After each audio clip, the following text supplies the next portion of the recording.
ರೇಣುಕಾಸ್ವಾಮಿ ಕೊಲೆ ಪ್ರಕರಣದಲ್ಲಿ supreme court ಜಾಮೀನು ಆದೇಶ ರದ್ದು ಮಾಡಿದ ಬೆನ್ನಲ್ಲೇ ಬೆಂಗಳೂರಿನ ಹೊಸಕೆರೆಹಳ್ಳಿಯ ಅಪಾರ್ಟ್ಮೆಂಟ್ ಬಳಿ ನಟ ದರ್ಶನ್ ಅವರನ್ನ ಪೊಲೀಸರು ಬಂಧಿಸಿದ್ದಾರೆ. ದರ್ಶನ್ ಅವರನ್ನ ಅನ್ನಪೂರ್ಣೇಶ್ವರಿ ನಗರ ಠಾಣೆಗೆ ಕರೆತರಲು ಸಿದ್ಧತೆ ಮಾಡಿಕೊಳ್ಳಲಾಗುತ್ತಿದೆ. ರೇಣುಕಾಸ್ವಾಮಿ ಕೊಲೆ ಪ್ರಕರಣದಲ್ಲಿ ದರ್ಶನ್ ಸೇರಿದಂತೆ ಎಲ್ಲ ಆರೋಪಿಗಳ ಜಾಮೀನು ರದ್ದುಪಡಿಸಿರುವ ಸುಪ್ರೀಂ ಕೋರ್ಟ್ ಕಾನೂನಿನ ಮುಂದೆ ಎಲ್ಲರೂ ಸಮಾನರು ಎಂದು ಹೇಳಿದೆ.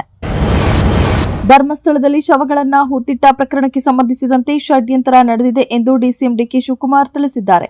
ಈ ನಿಟ್ಟಿನಲ್ಲಿ ಸತ್ಯಾಸತ್ಯತೆ ಹೊರಬರಬೇಕೆಂದು ತನಿಖೆ ನಡೆಸಲಾಗುತ್ತಿದೆ ಎಂದರು. ದೂರುದಾರ ಕೋರ್ಟ್ನಲ್ಲಿ ಹೇಳಿಕೆ ನೀಡಿದ್ದಾನೆ. ಈ ನಿಟ್ಟಿನಲ್ಲಿ ಡೀಪ್ ಆಗಿ ತನಿಖೆ ನಡೆಸಿ ಕಾನೂನು ಕ್ರಮ ಜರುಗಿಸಲಾಗುವುದು.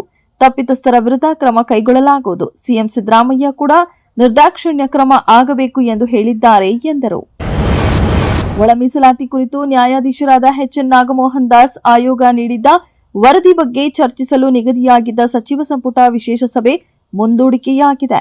ಶನಿವಾರ ಸಂಜೆ ಕರೆಯಲಾಗಿದ್ದ ಸಚಿವ ಸಂಪುಟ ವಿಶೇಷ ಸಭೆ ಮಂಗಳವಾರ ಆಗಸ್ಟ್ 19ರಂದು ಸಂಜೆ 5 ಗಂಟೆಗೆ ಮುಂದೂಡಲಾಗಿದೆ. ಈ ಬಗ್ಗೆ ಸರ್ಕಾರದ ಅಪರ ಕಾರ್ಯದರ್ಶಿ ಪ್ರಕಟಣೆಯಲ್ಲಿ ತಿಳಿಸಿದ್ದಾರೆ. ಜಮ್ಮು ಮತ್ತು ಕಾಶ್ಮೀರಕ್ಕೆ ರಾಜ್ಯದ ಸ್ಥಾನಮಾನವನ್ನು ಪುನಃಸ್ಥಾಪಿಸಲು ಕೋರಿ ಸಲ್ಲಿಸಲಾದ ಅರ್ಜಿ ವಿಚಾರಣೆ ನಡೆಸಿದ ಸುಪ್ರೀಂ ಕೋರ್ಟ್ ಇಂದು ಈ ಸಂಬಂಧ ಕೇಂದ್ರದಿಂದ ಪ್ರತಿಕ್ರಿಯೆ ಕೇಳಿದೆ. ಸುಪ್ರೀಂ ಕೋರ್ಟ್ ಮುಖ್ಯ ನ್ಯಾಯಮೂರ್ತಿ ಬಿಆರ್ ಗವಾಯಿ ಮತ್ತು ನ್ಯಾಯಮೂರ್ತಿ ಕೆ ವಿನೋದ್ ಚಂದ್ರನ್ ಅವರ ಪೀಠ ವಿಚಾರಣೆಯ ಸಮಯದಲ್ಲಿ ಪಹಲ್ಗಾಮ್ ಉಗ್ರ ದಾಳಿಯನ್ನ ಸಹ ಉಲ್ಲೇಖಿಸಿತು. ನೀವು ನೆಲದ ವಾಸ್ತವಗಳನ್ನ ಸಹ ಪರಿಗಣಿಸಬೇಕು. ಪಹಲ್ಗಾಮ್ನಲ್ಲಿ ಏನಾಯಿತು ಎಂಬುದನ್ನು ನೀವು ನಿರ್ಲಕ್ಷಿಸಲಾಗುವುದಿಲ್ಲ ಎಂದು ಸುಪ್ರೀಂ ಕೋರ್ಟ್ ಹೇಳಿದೆ.